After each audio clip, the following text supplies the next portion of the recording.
Bismillahirrahmanirrahim. Assalamualaikum warahmatullahi wabarakatuh. Alhamdulillah, wassalatu wassalamu ala rasulillah wa ala alihi wa sahbihi wa man tabi'ahu wa mawala. Yang sama-sama kita hormati Ustadz Ardi beserta seluruh pimpinan jajaran para majelis guru dari mulai TPQ, SD, SMP, SMA tahfiz sampai perguruan tinggi. Para tamu yang tak dapat saya sebutkan satu persatu, mudah-mudahan semuanya selalu dalam keadaan sehat walafiat, diberikan kebaikan dunia akhirat insyaallah. Amin ya rabbal alamin. Tema kita pribadi anak, cerminan ketakwaan orang tua. Yang namanya cermin itu kalau kita lihat berarti sama dengan yang ada di cermin dengan orang yang bercermin. Jadi kalau mau melihat bagaimana pribadi anak itu, ya bagaimana orang tuanya. Tidak mungkin saya bercermin beda antara wajah saya yang asli dengan yang dicermin, kecuali cerminnya ada photoshopnya, bisa diedit. Maka kalau mau melihat bagaimana anak-anak kita, lihatlah bagaimana orang tuanya.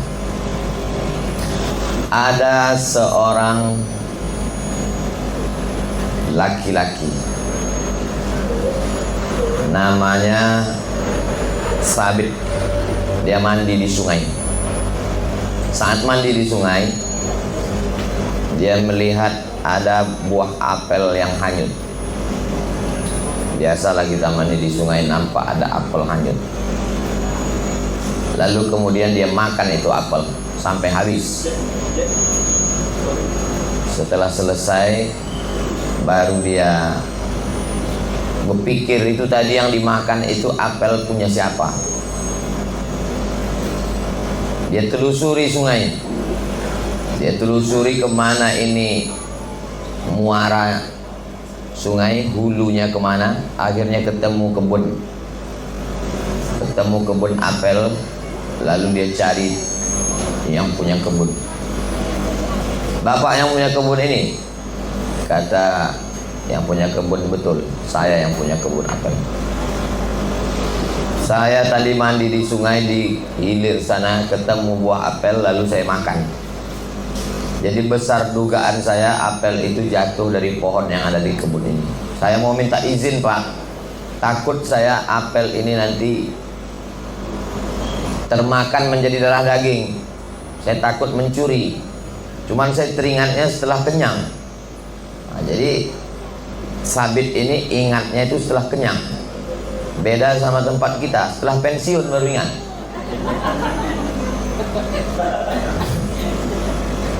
Kata yang punya kebun, tidak bisa semudah itu minta izin makan apel saya. Kamu tidak akan saya izinkan sebelum memenuhi syarat. Apapun syaratnya saya terima. Daripada saya mencari Bapak nanti di akhirat minta izin di padang mahsyar, lebih baik saya minta izin di dunia. Enggak apa-apa susah di dunia, karena di akhirat itu hisapnya mencari orang lama. Saya kalau salah sama Bapak Ibu mencarinya di akhirat. Bayangkan berkumpul sejak zaman Nabi Adam sampai Adam Smith. Susah nyari orang di akhirat. Lebih baiklah saya minta maaf di dunia. Kata Sabit, saya minta maaf Pak, harus ada syarat. Syaratnya apa? Kamu mesti ke rumah saya, terus nanti sampai di rumah Bapak, kamu mesti menikahi anak saya. Wah, ini enak sekali nih. Sudah makan apel gratis, dapat anak lagi. Ini adalah kisah yang sangat dirindu-rindukan jombloan. Baiklah. Tapi kamu perlu tahu Sabit, apa itu? Anak saya ini tidak punya kaki, tidak punya tangan, tidak punya mata, tidak punya telinga, tidak punya mulut. Sudah terbayangkan, bulat macam semangka. Dan kamu mesti menikahi anak saya ini baru saya maafkan. Kalau kamu tidak nikah, tak mau kamu menerima anak saya ini, sampai mati, sampai di akhirat kamu akan bertemu saya di padang mahsyar nanti. Lama Sabit berpikir, mau dinikahi, gimana ceritanya mau tidak dinikahi di akhirat. Tapi karena Sabit ini sangat takut kepada Allah, baiklah saya nikahi. Jadi zaman dulu itu, laki-laki perempuan itu sebelum nikah dia tidak ketemu. Zaman sekarang tak usahlah kita ceritakan. Jadi zaman dulu itu tidak ketemu. Seorang bapak bisa menikahkan anaknya dengan perempuan. Aku nikahkan engkau dengan anakku dengan mahar sebentuk cincin emas tunai sah. Itu nikahnya sah. Anaknya tanpa melihat calon suami. Lalu kemudian, aku nikahkan engkau Sabit dengan anakku dengan mahar sebentuk cincin emas tunai sah. Selesai menikah, selesai acara akad nikah, malamnya Sabit masuk ke dalam rumah. Habis itu dia masuk ke dalam kamar. Dia lihat istrinya itu, ternyata dia bukalah cadar penutup wajah istrinya.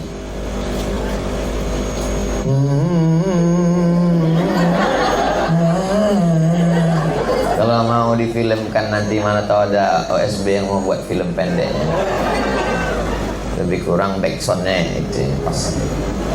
Kaget sekali Sabit, ternyata istrinya itu punya tangan, punya kaki, punya mata, punya telinga, dan cantik sekali. Kalau ini nanti mau difilmkan, sulit mencari artis Indonesia yang bisa seperti ini. Paksa kita cari dari Turki atau dari Mesir, Maroko. Lalu Sabit terkejut. Akhirnya dia tanya, kata bapak kamu tidak punya tangan, tidak punya kaki, tidak punya mata, tidak punya telinga, tapi apa kamu anak bapak yang punya kebun kurma yang... Iya, saya anaknya. Akhirnya dia tanya, Pak, bapak kan bilang anak bapak tidak punya kaki, tidak punya tangan, tidak punya mata, tidak punya telinga, tidak punya mulut. Tapi anak bapak, dia takut juga, takut salah. 2 kali salah, udah makan apel salah. Ini menikahi anak orang salah lagi, masa salah terus hidup? Kata si bapak, saya bilang anak saya itu tidak punya kaki karena memang kakinya tidak pernah melangkah ke tempat maksiat. Saya bilang anak saya itu tidak punya tangan karena memang tangannya tidak pernah buat dosa. Saya bilang dia tidak pernah punya mulut karena memang mulutnya tidak pernah dipakai untuk membicarakan aib orang lain buat dosa. Saya bilang dia tidak punya telinga karena telinganya tidak pernah dipakai untuk mendengarkan kata-kata maksiat. Saya katakan dia tidak punya mata karena memang dia tidak pernah melihat perbuatan yang tidak diridhai Allah. Maka inilah dia anak saya. Saya nikahkan ke kamu Sabit karena belum ada orang di zaman ini yang mau makan buah tiba-tiba minta maaf. Memang sudah lama saya mau mencari menantu dan kamulah orangnya Sabit. Akhirnya menikahlah Sabit. Sa-nya pakai huruf sa, Sabit. Sabit artinya orang yang kokoh. Kita lanjutkan setelah yang berikutnya. Lalu kemudian Sabit pun minum-minum. Setelah minum baca doa dan seterusnya.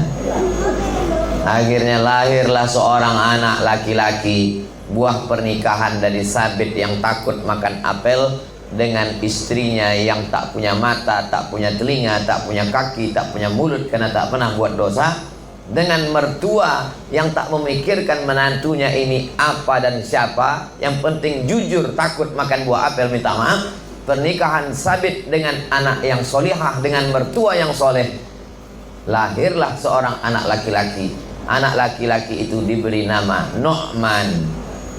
Nama ayahnya Sabit, itulah dia Nu'man bin Sabit. Meninggal tahun 150 Hijrah. Nu'man bin Sabit, nama kerennya Imam Hanafi, imam mazhab yang pertama.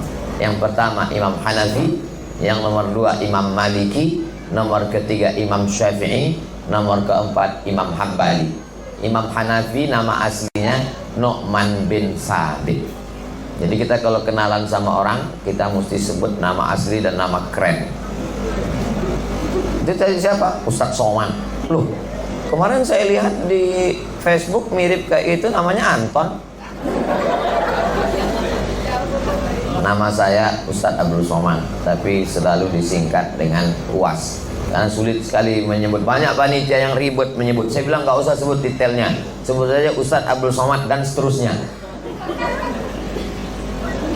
Nu'man bin Sabit inilah ulama Ahlus Sunnah wal Jamaah, berguru langsung dengan cicitnya Rasulullah SAW, namanya Imam Ja'far Shadiq. Nabi punya anak perempuan namanya Fatimatus Zahra. Dulu saya kalau nyebut Fatimatus Zahra ingat anak Nabi, sekarang ingat istri saya. Fatimatus Zahra ini punya anak laki-laki namanya Husain. Sayyidina Al-Husain punya anak laki-laki namanya Ali Zainal Abidin. Zainal Abidin punya anak laki-laki namanya Muhammad Al-Baqir. Muhammad Al-Baqir punya anak laki-laki namanya Imam Ja'far Shadiq. Imam Ja'far Shadiq punya murid yang hebat namanya Nu'man bin Sabit. Gurunya hebat, bapaknya jujur, ibunya bertakwa, dan kakeknya juga tidak pilih-pilih mantu. Sekarang banyak juga yang jujur seperti Nu'man ini, cuman nggak ketemu mertua seperti itu. Ini yang jadi masalah. Mandi di sungai ketemu apel, dimakan gitu, dipulangin, Pak minta maaf, ya udah, banyak yang lain. Nggak terlalu peduli dengan orang jujur. Nah, itu. Jadi memang diperlukan ada kerjasama. Kadang ketemu anak yang jujur makan apel, dicari yang punya kebun juga jujur, anaknya laki-laki semua. Jadi memang pertemuan itulah yang melahirkan orang-orang soleh. Maka dikenallah dengan Imam Hanafi ini Sirajul Ummah, penerang umat. Imam Hanafi itu meninggalnya karena apa? Diangkat jadi hakim agung. Hakim. Lalu kemudian hakim ini yang paling tinggi namanya Qadhi Qudat. Hakimnya hakim agung. Diangkat jadi hakim, nggak mau. Raja merasa tersinggung karena orang, kamu mau jadi hakim? Enggak. Akhirnya merasa dipenjara, masuk penjara. Menurut satu riwayat diracun, meninggal. Jadi orangnya amat sangat jujur, amat sangat baik. Dari mana datangnya itu? Buah tidak jauh jatuh dari pohonnya, kecuali jatuhnya ke sungai atau dilarikan burung.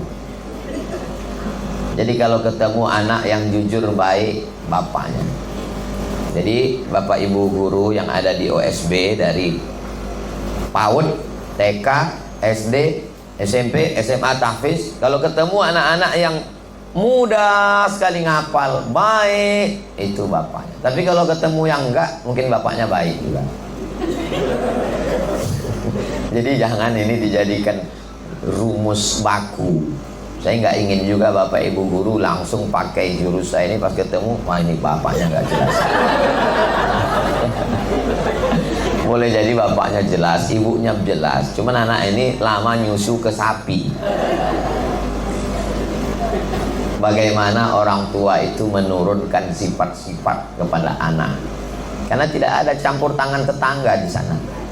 Murni bapak dengan ibunya, lahir karena cinta, buah hati, belayan jiwa, kasih sayang, melahirkan anak yang luar biasa.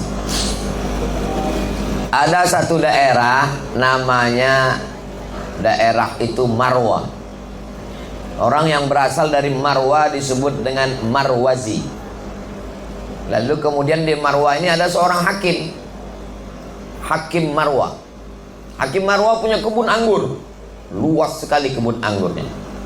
Lalu kemudian datanglah seorang perantau, cari kerja jaga kebun anggur. Nama perantau ini Mubarak. Mubarak artinya orang yang diberkahi. Datanglah Mubarak melamar mau jadi penjaga kebun anggur Hakim Marwa. Akhirnya diterima jaga kebun anggur. Lalu Hakim Marwa pas hari libur pergi ke kebun. sampai di kebun anggur. Mubarak tukang kebun, ya, tolong petikkan saya anggur yang manis-manis. Dipetikkanlah anggur, disuguhkan. Biasanya kalau saya tausiah tentang anggur ini, yang datang anggur biasanya. Udah, kami tadi di dalam udah makan buah-buah. Ini hanya sekedar intermezzo. Dibawakanlah anggur, dicicipi sama Hakim Marwah, asam. Carikan lagi pohon yang lain, diambil lagi pohon yang lain, dicicip, asam juga. Pohon yang lain lagi. Lama-lama Hakim ini ngamuk sama Mubarak tukang kebun. Kamu sudah kerja di sini sama sebulan, nggak tahu kamu di kebun ini mana pohon yang manis? Masa udah sebulan kerja di sini nggak tahu pohon ini mana yang manis? Apa kata Mubarak menjawab? Mohon maaf Tuan Hakim, saya kerja di sini hanya menjaga kebun, bukan mencicipi buah anggur. Maksudnya, selama saya kerja di sini nggak pernah satu anggur pun yang saya makan. Terkejut Hakim Marwah. Selama ini yang bekerja di situ bukan cuma cicipi, jual malah. Ini satu pun nggak pernah dia makan. Ini kok aneh ini orang. Akhirnya Hakim Marwah punya seorang anak gadis. Ini ceritanya anak gadis terus. Motivasi supaya segera habis ini mencari kebun apel dan kebun anggur. Dinikahkanlah anak gadis yang sematawayang, yang cantik jelita, dengan tukang penjaga kebun anggur bernama Mubarak. Hasil pernikahan itu lahirlah seorang anak laki-laki diberi nama Abdullah. Namanya Abdullah bin Al-Mubarak. Itulah ahli hadis selevel dengan Imam Ahmad bin Hanbal, Imam Hambali, Imam mazhab yang keempat. Kejujuran menjadi fit and proper test. Jadi ke depan kalau mau memperbaiki umat ini, maka carilah menantu-menantu yang jujur, dan itu ada di alumni OSP.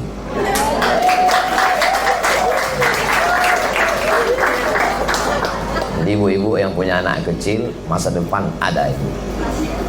Lalu kemudian setelah dinikahkan punya anak laki-laki diberi nama Abdullah. Itulah dia Imam Abdullah Ibnul Mubarak, hafal hadis, orangnya alim, orangnya luar biasa, menjadi salah seorang ulama benteng Ahlus Sunnah wal Jamaah. Jadi memang kalau mau mencari bibitnya itu mesti ditanam di tanah yang baik. Bibitnya bagus, ditanam di tanah yang bagus, tumbuhlah bunga mawar yang cantik, indah dipandang, dicium harum semerbak. Bibitnya bagus, ditanam di tanah yang tandus, keluar pohon kaktus. Bunganya tidak sedap dipandang, dicium salah-salah hidung kita bengkak, ditusuk durinya. Jadi memang dia mesti ada korelasi antara bibit yang bagus dengan tanah yang subur, dijaga, dipelihara, dikasih makan yang baik, pendidikan yang baik, maka lahirlah. Bagaimana dengan Nabi kita? Ayahnya Abdullah, ibunya Aminah. Abdullah nama bapaknya, Aminah ibundanya. Abdullah hamba Allah, Aminah perempuan yang amanah. Karena bapaknya hamba Allah, Abdullah, ibunya Aminah perempuan yang amanah, lahirlah seorang anak Muhammad yang terpuji di langit dan di bumi. Tapi jangan gara-gara ini nanti bapak pulang ke rumah, pantesan anak kita enggak terpuji karena kamu bukan Aminah.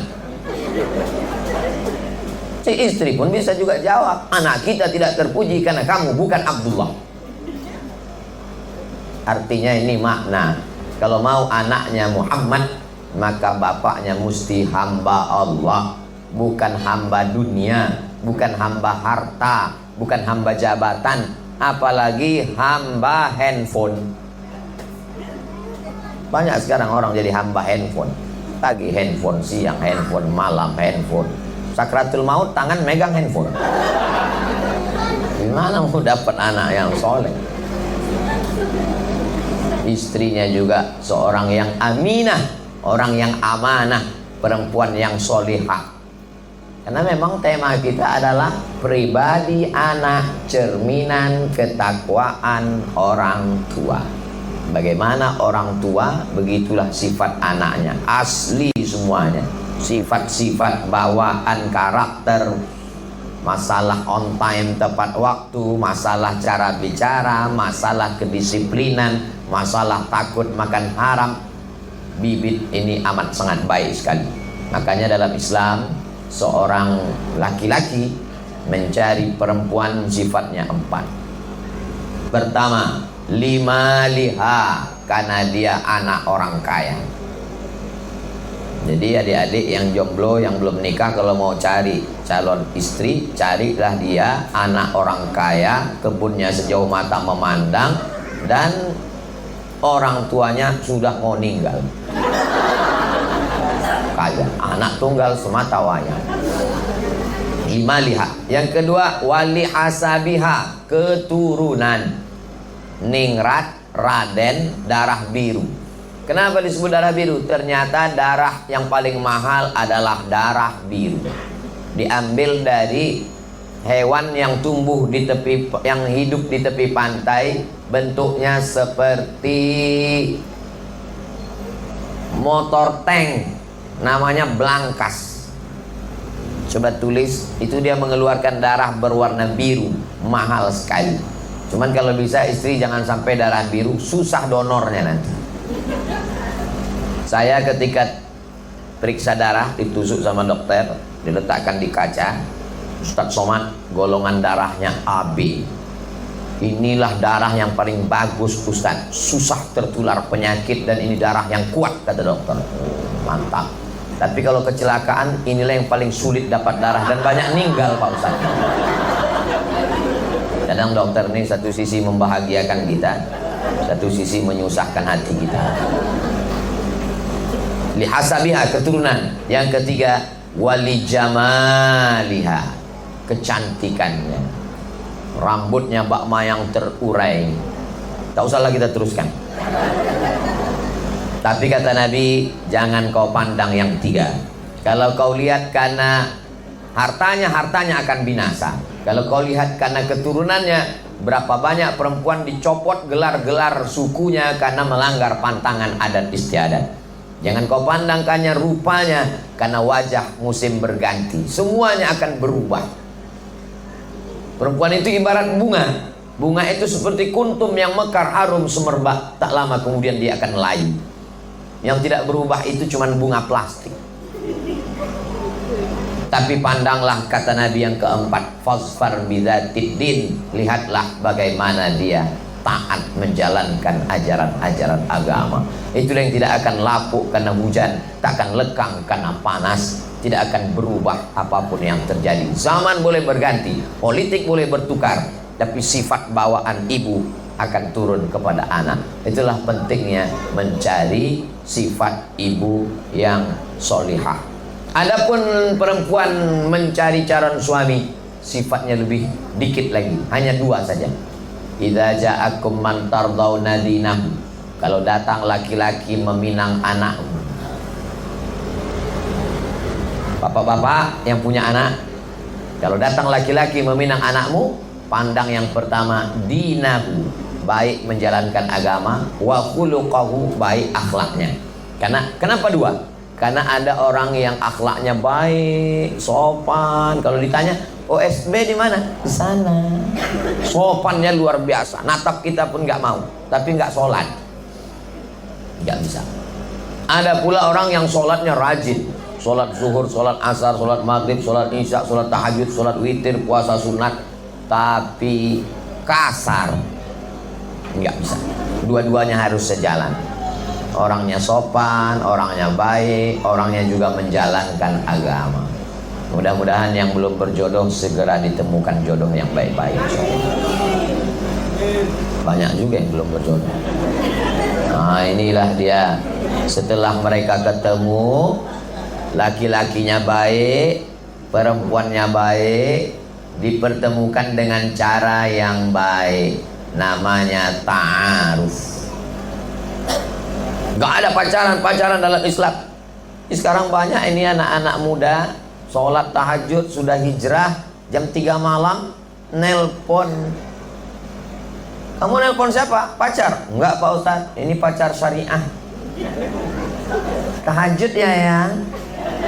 Kamu udah nikah? Belum. Itu anak gadis itu punya bapak, punya ibu, orang tuanya yang membangunkan. Kenapa kamu? Saya calonnya Pak Ustadz, masih calon. Nanti setelah menikah baru. Tapi kami ini pacaran syariah Pak Ustadz. Gak ada pacaran syariah. Ini pacaran syariah Pak Ustadz. Kami aja manggilnya ya akhi ya ukhti. Bulan kedua ya abi ya umi. Bulan ketiga ya habibi ya habibat. Bulan keempat ya almarhum almarhumah. Nggak ada pacaran syariah itu. La talbisul haqqa bil batil. Jangan campur yang hak dengan yang batil. Jadi orangnya baik dipertemukan dengan cara yang baik, namanya ta'aruf. Kalau cocok lanjutkan. Kebetulan Pak Ustadz kemarin waktu ada acara di OSB, saya melihat ada yang cuan. Gimana caranya Pak Ustadz? Ya hubungilah Ustadz Ardi, beliau yang kenal orang tuanya. Ta'aruf. Nah, jadi nggak boleh miss call, cari nomor, ketemu, cari di Facebook, nampak langsung, tolong nggak bisa begitu. Kita mesti datang ke rumahnya. Si bapak juga, kalau ada tamu, dikasih tahu dia mau ngeliat anak bapak, nggak boleh langsung begitu, suruhlah dia yang ngangkat teh manis. Nah, ada maksud apa? Ya selama ini kami kan hanya sekedar kenal Pak. Tidak mau hanya sekedar bertetangga, ingin hubungan ini lebih dekat lagi. Udah tahu tuh, biasa ada feeling. Nah sebelum dia bawa teh, dia bawa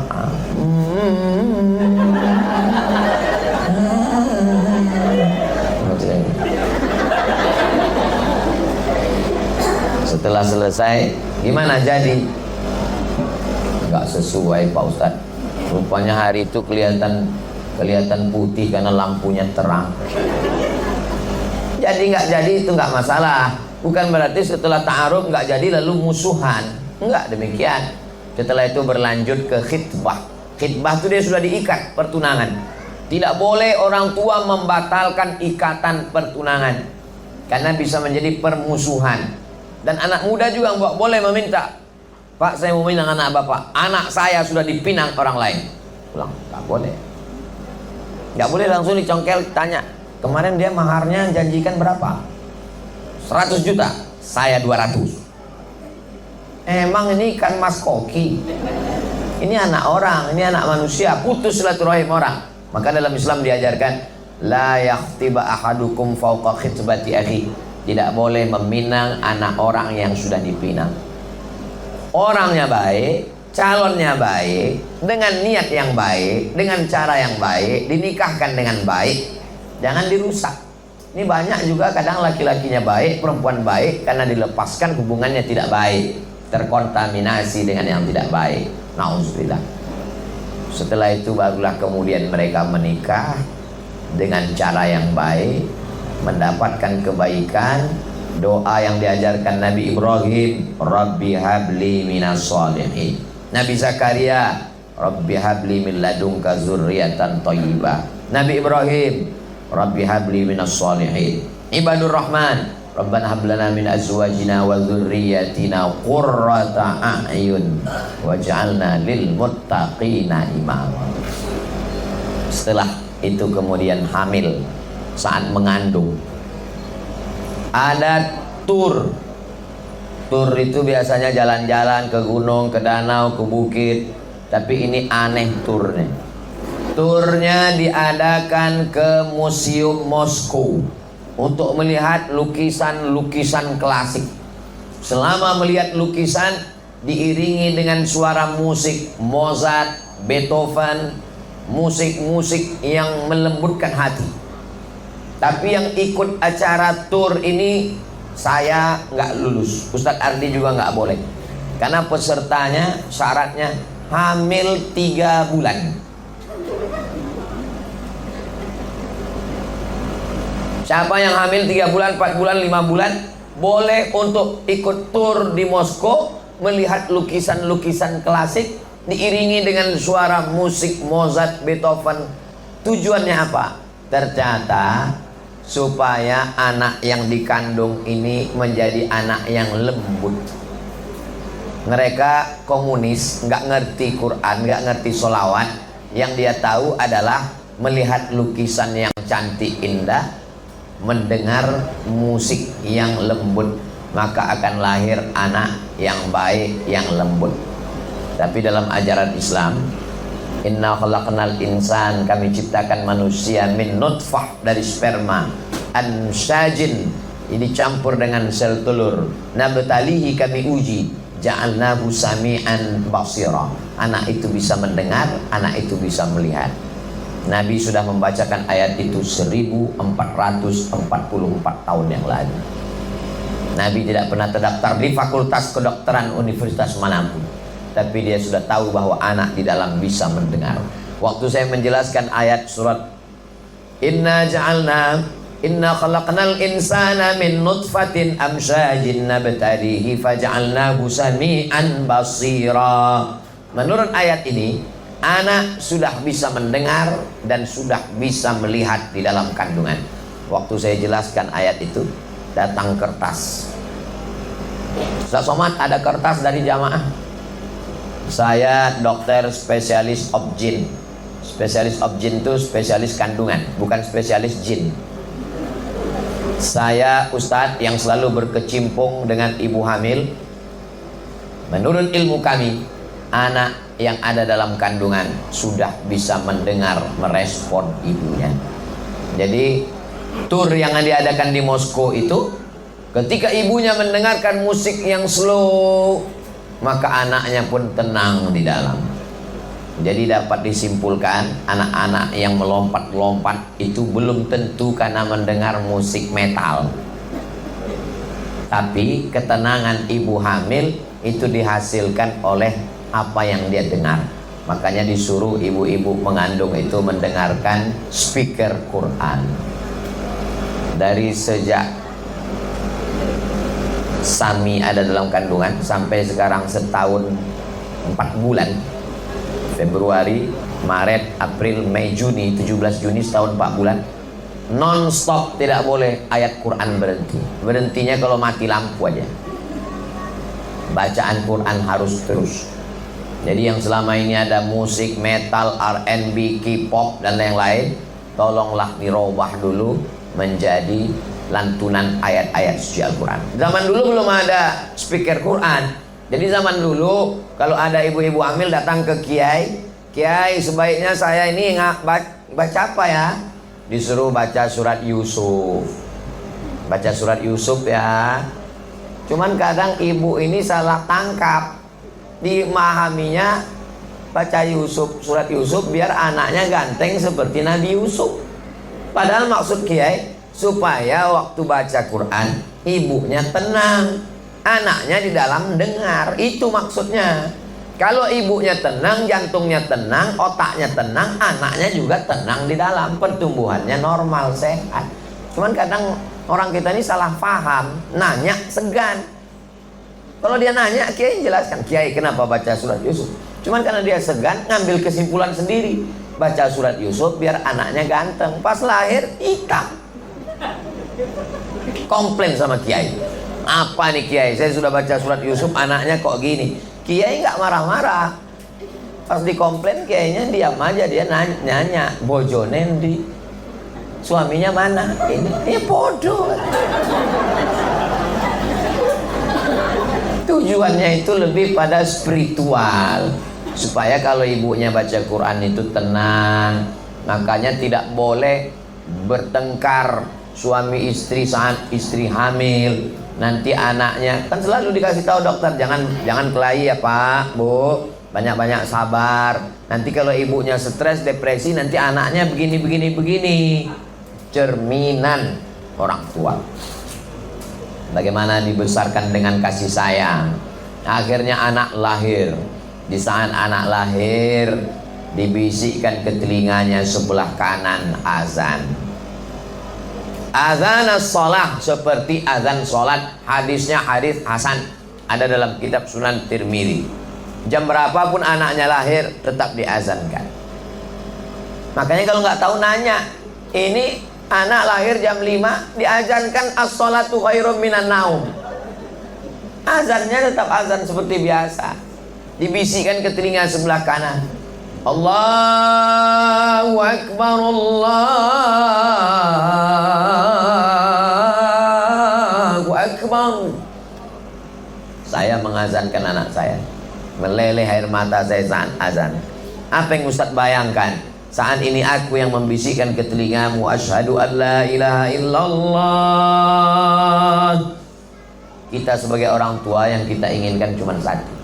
Kita ingin anak itu nanti yang membisikkan ke telinga kita saat sakratul maut, la ilaha illallah. Jangan sampai nanti saat kita sakratul maut dokter bertanya, anaknya berapa? Anaknya 5 Pak. Yang pertama lagi keluar negeri, yang kedua lagi sidang penting, yang keempat lagi meeting rapat, yang kelima lagi show, yang keenam nggak tahu di mana. 5 anak yang kau azankan dulu, satu pun tak bisa membalas, membisikkan ke telingamu, la ilaha illallah. Untuk apalah anakmu sukses? Untuk apa kau datang wisudanya? Untuk apa kau habis duit menyekolahkannya? Kalau membisikkan ke telingamu la ilaha illallah pun satu tak ada yang bisa. Kalau saya pesankan itu. Ibu-ibu yang belum punya anak, pesankan ke istrinya. Nanti kalau aku mati, anak kita belum ada, kau yang membisikkan. Ibu-ibu waktu ditanya, siap Bu? Siap. Suaminya demam dikit, langsung dibisikkannya la ilaha illallah.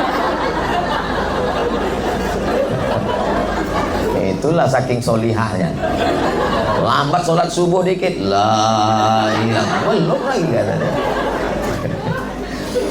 Nah, lalu kemudian dikasih dia cairan kurma. Waktu Nabi Isa lahir, Maryam memegang anak yang baru lahir itu, apa kata Allah? Wa huzi ilaiki bi jiz'in nakhlati. Wahai Maryam yang baru melahirkan anak bernama Isa, goncangkan pundakmu ke batang pohon kurma, tusaqit alaiki rutaban janiyya, akan gugur buah kurma. Jadi ternyata Nabi Isa pun waktu lahir dikasih buah kurma. Nabi Muhammad SAW waktu lahir dikasih buah kurma. Lahir seorang anak bernama Abdullah, nama ibunya Asma, nama ayahnya Zubair, namanya Abdullah bin Zubair. Dibawa ke Nabi SAW. Anak pertama lahir di kota Madinah. Diambil Nabi kurma, dikunyah-kunyah Nabi, cairan kurma dimasukkan ke mulut anak. Sekarang banyak anak-anak baru lahir langsung dapat asap tembakau bapaknya, cairan kurma. Sekarang kalau kita ditanya, kenapa anak Ustadz diberi cairan kurma? Ya begitu dulu sunnahnya, saya nggak tahu. Diteliti di Universitas Ain Shams, University Kairo. Ternyata anak yang baru lahir itu menggigil kedinginan. Karena tempat yang paling nyaman di dunia adalah rahim. Rahim adalah tempat yang paling tenang, senang, paling adem ayem di dunia. Makanya ibu-ibu yang hamil di kutub utara, kutub selatan, dingin membeku, belum ada anak yang lahir bulat jadi es batu. Karena rahim tempat paling tenang. Cuaca di Afrika Utara itu cuma 2, panas dan panas sekali. Tapi nggak ada janin yang keluar melompat karena kepanasan. Kenapa? Karena rahim tempat yang paling adem, ayam, tentram, nyaman, tenang, senang, lenang. Ketika bayi ini lahir ke dunia, maka ada bayi yang membeku kedinginan setelah lahir. Akhirnya dimasukkan ke dalam kotak. Apa namanya itu? Inkubator. Saya hampir aja menyebut generator. Dimasukkan anak ke inkubator, lalu kemudian di setel berapa derajat sampai anak tenang, nggak kedinginan di dalam inkubator. Lalu kemudian perawat yang ditugaskan menjaga itu pun sibuk main handphone. Akhirnya pas ditengok anak tuh matang di dalam, nggak disesuaikan temperatur. Temperatur yang paling sesuai automatically adalah rahim seorang ibu.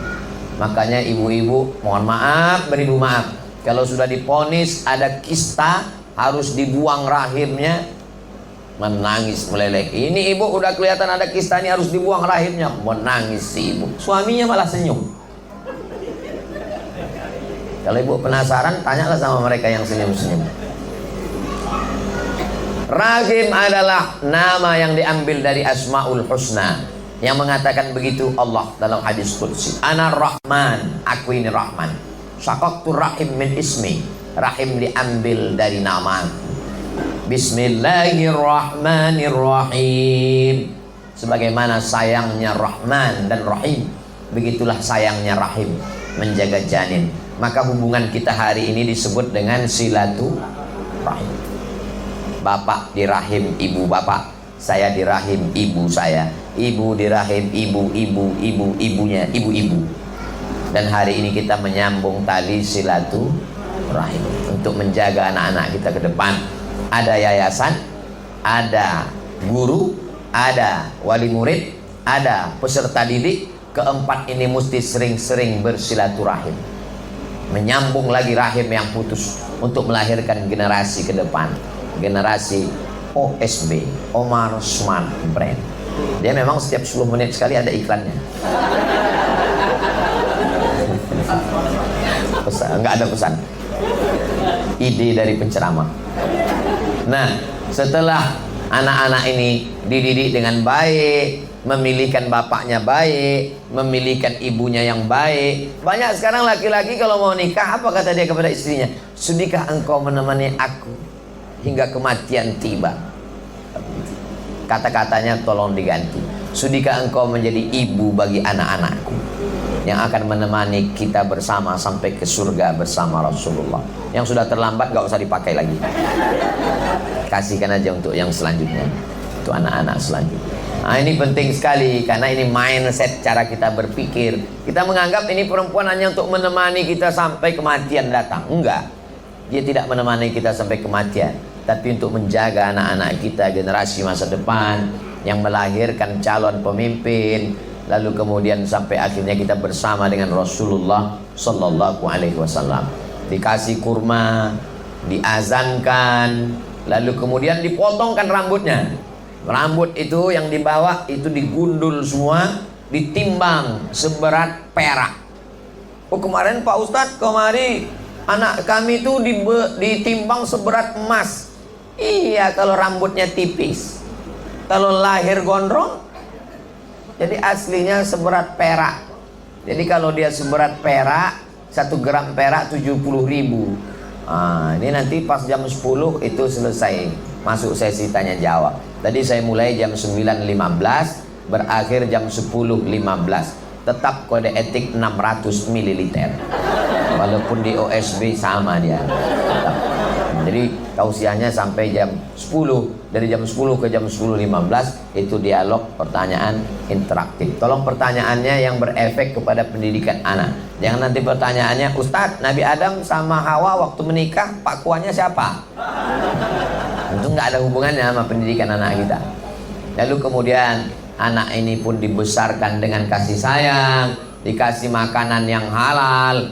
Kalau anak dikasih makan dari tipu-tipu, bohong-bohong, korupsi, kolusi, nepotisme, lalu dibawa pulang ke rumah, dibelikan ke beras, berasnya masuk rice cooker jadi nasi, nasinya disuap anak, sepiring nasi bubur berubah menjadi setetes darah, darahnya masuk ke jantung, dari jantung nyembur naik ke otak, otaknya jadi kotor gara-gara bapak ibunya.